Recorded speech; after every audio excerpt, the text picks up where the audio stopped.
विनेश फोगाट चुनाव हारेंगी या जीतेंगी, क्योंकि कांग्रेस ने तो उनको जमानत जब्त सीट थमा दी है।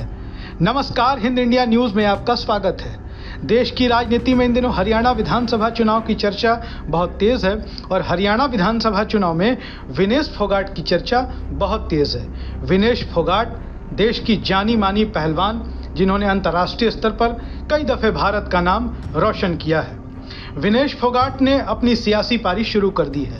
विनेश फोगाट पिछले लंबे समय से भारतीय जनता पार्टी के एक सांसद बृजभूषण शरण सिंह के खिलाफ मोर्चा खोल रखा था और इस वजह से विनेश फोगाट को काफी प्रसिद्धि भी मिली। विनेश फोगाट लंबे समय से चर्चा में हैं।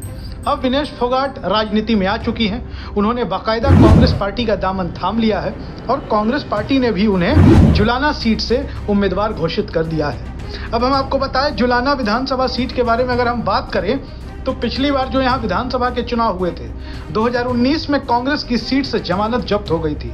तो क्या कांग्रेस ने विनेश फोगाट को एक मुश्किल सी सीट थमा दी है?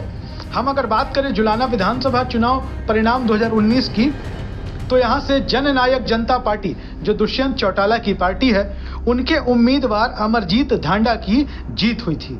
उन्हें 61,942 वोट मिले थे, जो लगभग 49% था।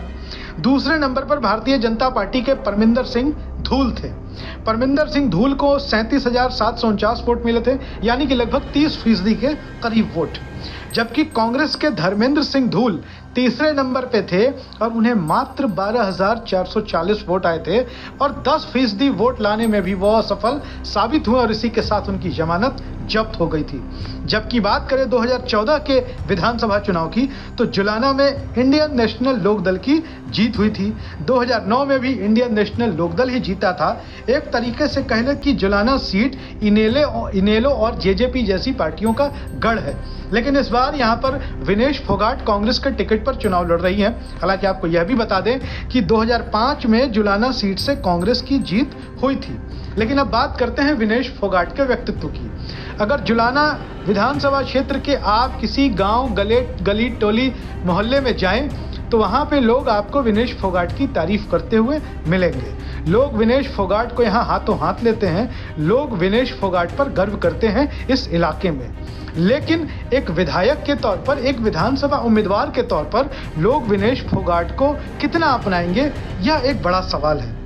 अब आपको बता दें कि विनेश फोगाट की अहमियत और इलाके में ही नहीं बल्कि पूरे हरियाणा प्रदेश में उनकी प्रतिष्ठा को आप इसी बात से आंक सकते हैं कि भारतीय जनता पार्टी भी विनेश फोगाट पर सीधे हमले से बच रही है। भारतीय जनता पार्टी का साफ तौर पर कहना है कि पहलवान जो हैं, विनेश फोगाट हों, बजरंग पुनिया हों, साक्षी मलिक हों, ये सभी लोग हमारे देश के गौरव हैं और हम खिलाड़ियों के ऊपर राजनीति नहीं करते हैं।